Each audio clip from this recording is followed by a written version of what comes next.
Hi, grade fives. Welcome back to another reading of Lemony Snicket's File Under 13 Suspicious Incidents. Nailed the title finally. Not nailing the rest of my words apparently, but it only took me 10 chapters to get that title right. I will be posting the solution for chapter 10 on the chapter 10 quiz right away, and we will be going ahead with chapter 11 today. We only have 3 more chapters left, if you can believe it, so then we're going to have to decide what we're going to do after that. At any rate, today is chapter 11, and it is called Vanished Message. It was another average morning with S. Theodora Markson in the Far East Suite. We were having a continental breakfast. In most cases, continental breakfast is a phrase which means plenty of pastries and cereal along with juice and coffee or tea. In my case, it meant just cereal, but we didn't have any bowls, so Theodora had simply poured a helping of Schoenberg cereal onto the bureau, and I picked up the grainy flakes one by one and dipped them into the open milk carton. It felt like something an ant would do, although at least an ant has a colony of comrades for companionship. I just had my chaperone and her wild, enormous hair, which this morning had not one but 2 brushes stuck in the back. I did not know if they were stuck there on purpose or by accident, and thinking about that made my morning seem even more ridiculous than it already was. "Eat up, Snicket," Theodora was saying. It says here on the back of the box that growing boys should have 11 servings of necessary nutrients per day. I've counted 68 servings, I said. "A single flake is not a serving, Snicket." "It feels like one if you have to pinch it between your fingers and dip it into a carton of milk. A rug feels like a lion, but that doesn't mean you can ride it." "What does that mean?" "Think about it, Snicket." "I am thinking about it. Nobody rides lions." "That's not the point." "What is the point?" "You have to figure some things out for yourself, Snicket. I can't spoon-feed you everything." "I wish you'd spoon-feed me breakfast," I said. "This feels like it's taking forever." "A rug feels like—" There was a knock at the door before she could try to teach me the lesson again. "The only rug that feels like a lion is made of a lion." "Who is it?" I asked, swallowing one last flake. "Mail for Lemony Snicket," said a deep voice from behind the door. "We can hear perfectly well that you're male," Theodora said, "but which male? We can't just let any man or boy into this room." "An envelope, not the opposite of female," said the voice. "It's special delivery. I must put it directly in Mr. Snicket's hands." I had been curious about the mail delivery in Stained by the Sea. It surprised me that the failing town still had a working post office, and the speedy delivery of a mysterious package was an important part of my biggest case. I was very interested in seeing a postman at last, but it was Theodora who opened the door, and her enormous hair blocked my view, so I only saw a white-gloved hand reaching toward me, as if through a wild bush growing hairbrushes. And in an instant, the envelope was in my hand, and the door was shut again.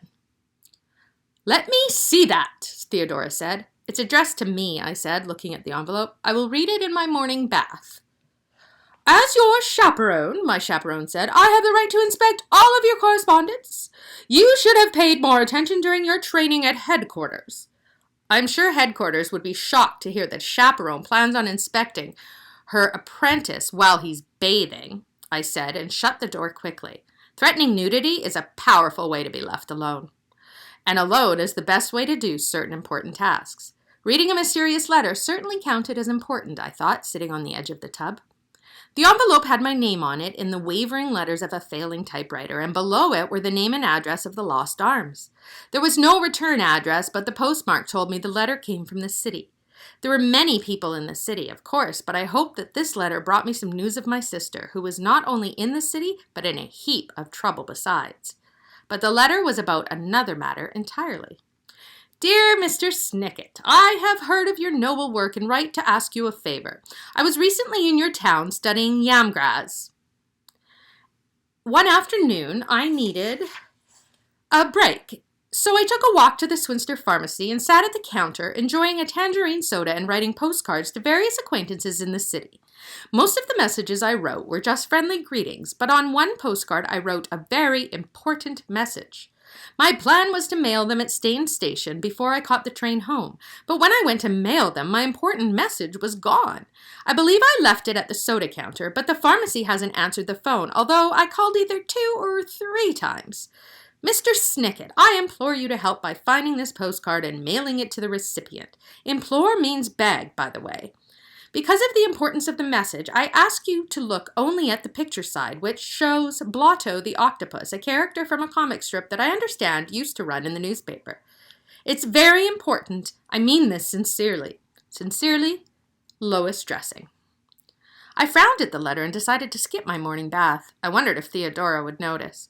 I wondered what kind of crucial information Miss Dressing put on a postcard, which anyone can read, and while I was wondering, I wondered what the word yamgras was. It can be frustrating when someone tells you the definition of a word you know, such as implore, but not the one you don't. It induces a state of discomfiture. I told Theodora, who was brushing her hair with a third brush, that I needed some fresh air to go with my necessary nutrients, and I walked out of the Lost Arms onto the streets of Staine-by-the-Sea.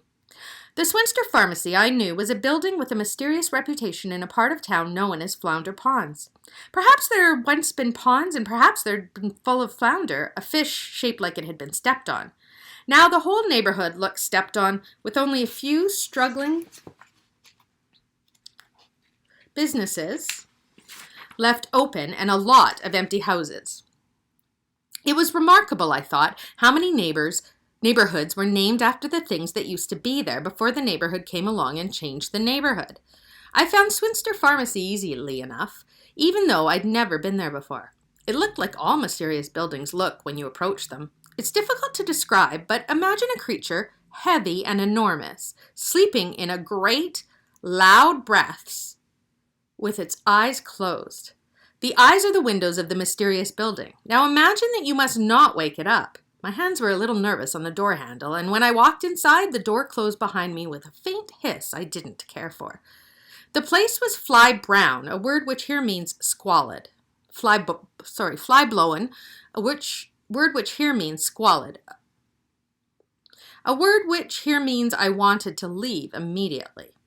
The floor was very dark and the ceiling was very low. The windows had curtains that looked half-eaten. There were shelves of vitamins, painkillers, and other cures for ailments, but all the jars and bottles looked sticky and bruised. There was a rack of books I wouldn't read if you begged me, and along the far wall was the counter where Lois Dressing said she'd enjoyed a tangerine soda. It was very dusty, with padded seats ripped here and there and lonely striped linoleum that looked like it also wanted to leave immediately. I couldn't imagine enjoying anything there, let alone something tangerine-flavored. "Hello?" I asked.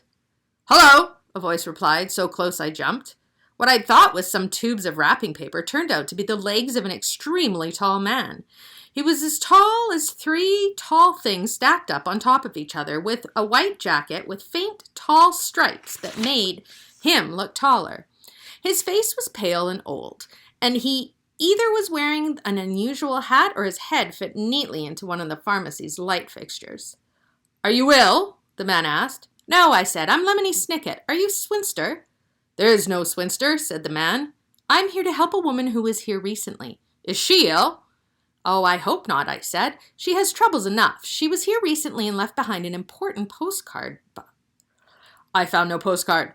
"She tried to get a hold of you, but you didn't answer the phone." "The phone is ill," said the man. "Do you remember her at least? She had a tangerine soda. Dressing was her name." The man gave me a slow, tall blink and then nodded. I watched carefully. It wasn't a hat. "Slightly," he says. "I don't pay much attention to people unless they're ill. She asked directions to Staine Station, and I told her, but then she looked at her book and hurried out the door in the opposite direction." "Did you happen to notice the name of the book?" The man shrugged his shoulders. I almost expected to hear the ceiling crack. "The cover had a virus on it," he said. "A virus?" "Possibly a bacteria. It made the book look ill." "And the woman didn't leave anything here?" "A few coins to pay for the soda. Nothing else. A few more coins as a tip." "Do you mind if I look around?" He said no, but it was me who minded. The Swinster Pharmacy was a creepy place to look around, and I knew I wasn't going to find anything, and I didn't. There was nothing on the counter, behind it, or near it, or far from it. There was nothing anywhere. I didn't even know what Blotto the octopus looked like. The door hissed behind me again as I left, and I wondered if there was anything more I could do. I did not know Lois Dressing and felt a little put out that she had written me out of the blue and sent me on a search that was none of my business. But Put out is a phrase which here means troubled, and I knew the feeling of being put out by a crucial missing item. My biggest case revolved around an item that kept disappearing and reappearing all over town.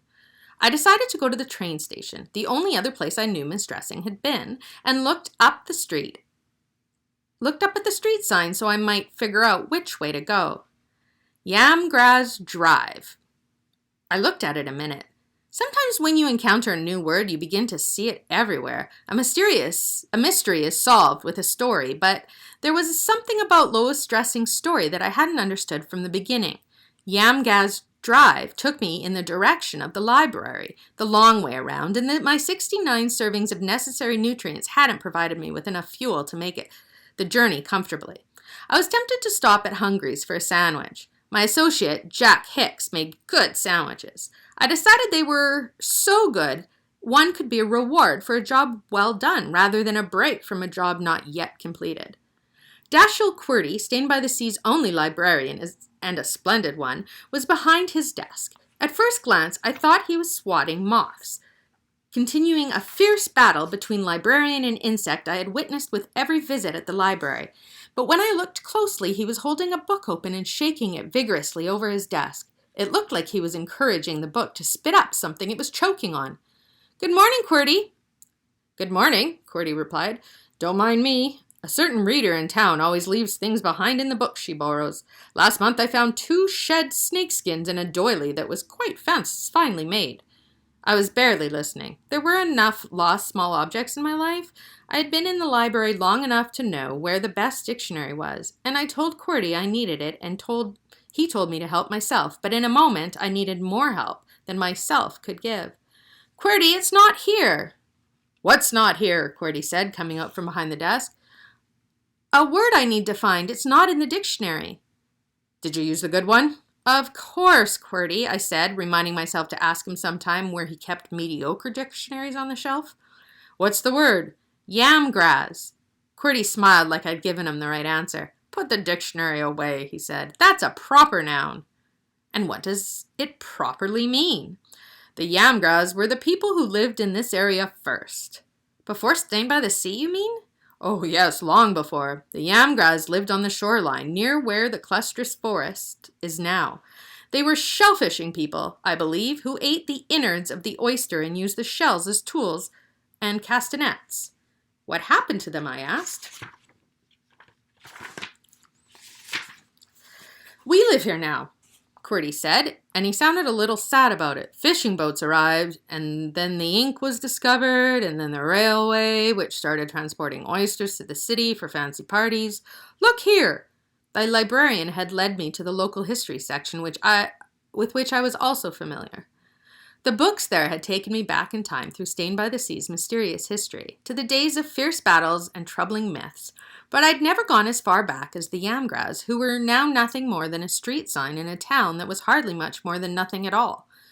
I stared at the spines of the books and took one out immediately. I shouldn't have been surprised at the cover. An oyster shell can look like a virus, particularly if you are looking at it from a great height.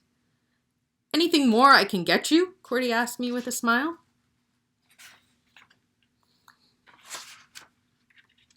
Turning pages is not my strong suit tonight.